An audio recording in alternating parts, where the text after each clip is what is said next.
ಎಲ್ಲರಿಗೂ ನಮಸ್ಕಾರ. Welcome to my channel. ಇವತ್ತಿನ ವಿಡಿಯೋದಲ್ಲಿ ಬೆಳಗಿನ ತಿಂಡಿಗೆ ಆರೋಗ್ಯಕರವಾದಂತಹ ಒಂದು ಬ್ರೇಕ್ಫಾಸ್ಟ್ ರೆಸಿಪಿನ ತಿಳಿಸ್ಕೊಡ್ತಾ ಇದ್ದೀನಿ.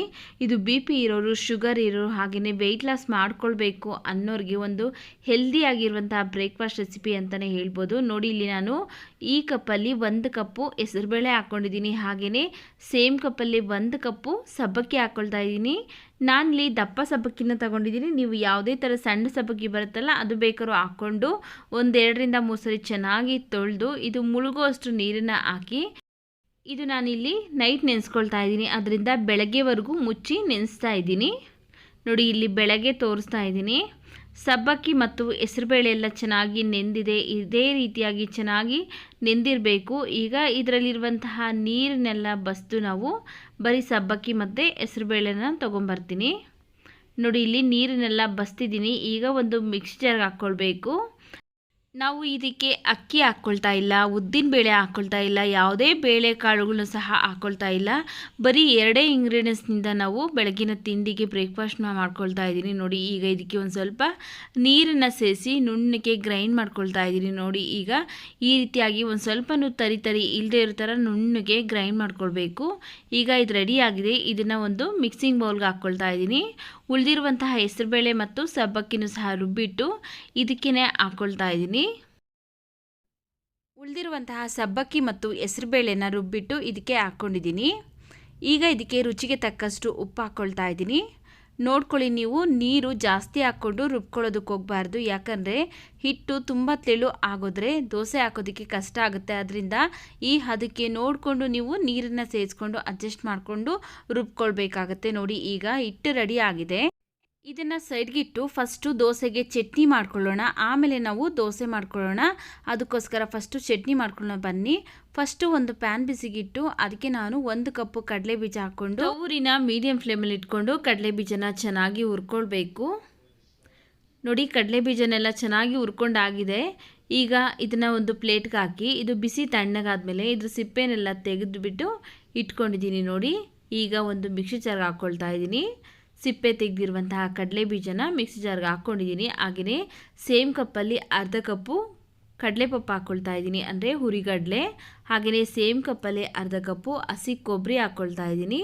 ಹಾಗೆಯೇ ಇದಕ್ಕೆ ಒಂದು ಅರ್ಧ ಈರುಳ್ಳಿನ ಕಟ್ ಮಾಡಿ ಹಾಕ್ಕೊಳ್ತಾ ಇದ್ದೀನಿ. ಹಾಗೆಯೇ ಒಂದು 5 ರಿಂದ 6 ಎಸಳು ಬೆಳ್ಳುಳ್ಳಿನ ಸಿಪ್ಪೆ ತೆಗೆದು ಹಾಕ್ಕೊಳ್ತಾ ಇದ್ದೀನಿ. ಸ್ವಲ್ಪ ಕೊತ್ತಂಬರಿ ಸೊಪ್ಪು, ಹಾಗೆಯೇ ಇದಕ್ಕೆ ಸ್ವಲ್ಪ ಹಸಿ ಕರಿಬೇವಿನ ಸೊಪ್ಪನ್ನ ಹಾಕ್ಕೊಳ್ತಾ ಇದ್ದೀನಿ. ಈಗ ಇದಕ್ಕೆ ಒಂದು ಸ್ವಲ್ಪ ಹುಣಸೆ ಹಣ್ಣು ಹಾಕ್ಕೊಳ್ತಾ ಇದ್ದೀನಿ. ಈಗ ಇದಕ್ಕೆ ನಾನು ಹಸಿಮೆಣಸಿನ್ಕಾಯಿ ಹಾಕ್ಕೊಳ್ತಾ ಇದ್ದೀನಿ. ಒಂದು 5 ರಿಂದ 6 ಹಸಿಮೆಣಸಿನ್ಕಾಯಿ. ನಿಮ್ಮ ಖಾರಕ್ಕೆ ಎಷ್ಟು ಬೇಕೋ ಅಷ್ಟು ನೋಡಿಕೊಂಡು ನೀವು ಹಸಿಮೆಣಸಿನ್ಕಾಯಿನ ಹಾಕ್ಕೊಳ್ಳಿ.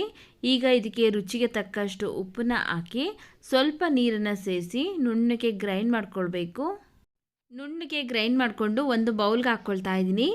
ಈಗ ಅದೇ ಮಿಕ್ಸಿ ಜಾರ್ಗೆ ಒಂದು 2 ಸ್ಪೂನ್ ಆಗುವಷ್ಟು ನೀರನ್ನು ಹಾಕಿ ಮಿಕ್ಸಿ ಜಾರ್ ತೊಳೆದ್ಬಿಟ್ಟು ಈ ಚಟ್ನಿಗೆ ಹಾಕ್ಕೊಳ್ತಾ ಇದ್ದೀನಿ.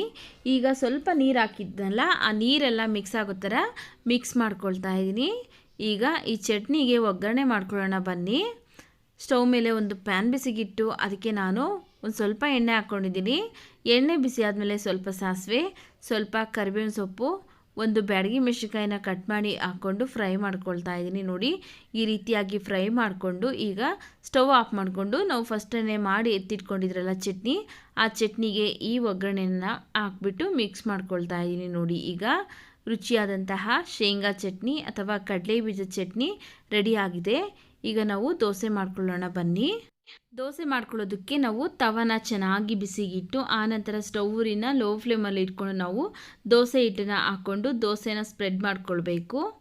ದೋಸೆ ಬೇಯಬೇಕಾದ್ರೆ ನಾವು ಮೀಡಿಯಮ್ ಫ್ಲೇಮಲ್ಲಿ ಇಟ್ಕೊಂಡು ಬೇಯಿಸ್ಕೊಳ್ಬೇಕಾಗತ್ತೆ. ನೋಡಿ, ಇಲ್ಲಿ ದೋಸೆಗೆ ಎಣ್ಣೆ ಅಥವಾ ತುಪ್ಪನ ಹಾಕ್ಕೊಂಡು ಬೇಯಿಸ್ಕೊಳ್ಬೇಕು. ನಾನಿಲ್ಲಿ ಸ್ವಲ್ಪ ಎಣ್ಣೆ ಹಾಕ್ಕೊಂಡು ಬೇಯಿಸ್ಕೊಳ್ತಾ ಇದ್ದೀನಿ. ಈ ರೀತಿಯಾಗಿ ಲೈಟಾಗಿ ಬಣ್ಣ ಚೇಂಜ್ ಆದಮೇಲೆ ದೋಸೆನ ಟರ್ನ್ ಮಾಡ್ತಾ ಇದ್ದೀನಿ. ತುಂಬ ತೆಳುವಾಗೆಲ್ಲ ಮಾಡ್ಕೊಳ್ಳೋದಕ್ಕೆ ಹೋಗ್ಬಿಡಿ, ಯಾಕಂದರೆ ನಾವು ಇಲ್ಲಿ ಅಕ್ಕಿ ಬಳಸಿಲ್ಲ. ಆದ್ದರಿಂದ ತುಂಬ ತೆಳುವಾಗಿ ಮಾಡ್ಕೊಂಡ್ಬಿಟ್ರೆ ಏನಾಗುತ್ತೆ ಅಂದರೆ ದೋಸೆ ಅರ್ಧೋಗ್ಬಿಡುತ್ತೆ. ಆದ್ದರಿಂದ ಈ ರೀತಿಯಾಗಿ ದೋಸೆನ ಮಾಡ್ಕೊಳ್ತಾ ಇದ್ದೀನಿ. ತುಂಬ ತೆಳುನೂ ಇಲ್ಲ, ಹಾಗೆ ತುಂಬ ದಪ್ಪನೂ ಇಲ್ಲ, ಮೀಡಿಯಮ್ ಆಗಿ ಮಾಡ್ಕೊಳ್ತಾ ಇದ್ದೀನಿ. ನೋಡಿ, ಇನ್ನೂ ಒಂದು ದೋಸೆ ಮಾಡಿ ತೋರಿಸ್ತಾ ಇದ್ದೀನಿ. BP ಇರೋರು, ಶುಗರ್ ಇರೋರು ಯಾವುದೇ ಯೋಚನೆ ಮಾಡ್ತೀರಾ ಆರಾಮಾಗಿ ನಾವು ಈ ದೋಸೆನ ತಿನ್ಬೋದು. ಹಾಗೆಯೇ ವೆಯ್ಟ್ ಲಾಸ್ ಮಾಡ್ಕೊಳ್ಬೇಕು, ಡಯೆಟ್ ಮಾಡೋರಿಗೂ ಸಹ ಇದು ಒಳ್ಳೆ ಆರೋಗ್ಯಕರವಾದ ದೋಸೆ ಅಂತಲೇ ಹೇಳ್ಬೋದು. ನೋಡಿ ಈಗ ಈ ದೋಸೆನೂ ಸಹ ರೆಡಿಯಾಗಿದೆ. ಎಲ್ಲ ದೋಸೆನೂ ಸಹ ಇದೇ ರೀತಿಯಾಗಿ ಮಾಡ್ಕೊಳ್ತೀನಿ. ನೋಡಿ ಈಗ ಆರೋಗ್ಯಕರವಾದ ಹೆಸರುಬೇಳೆ ಮತ್ತು ಸಬ್ಬಕ್ಕಿ ದೋಸೆ ರೆಡಿಯಾಗಿದೆ. ಈ ವಿಡಿಯೋ ನಿಮಗೆ ಇಷ್ಟವಾಗಿದೆ ಅನಿಸಿದ್ರೆ ವಿಡಿಯೋಗೊಂದು ಲೈಕ್ ಮಾಡಿ, ವಿಡಿಯೋವನ್ನು ಶೇರ್ ಮಾಡಿ. ನಮ್ಮ ಚಾನಲ್ಗೆ ನೀವೇನಾದರೂ ಹೊಸದಾಗಿ ನೋಡ್ತಾ ಇದ್ದರೆ ಪ್ಲೀಸ್ ನಮ್ಮ ಚಾನಲ್ಗೆ ಸಬ್ಸ್ಕ್ರೈಬ್ ಮಾಡಿ, ಸಪೋರ್ಟ್ ಮಾಡಿ ಸ್ನೇಹಿತರೆ.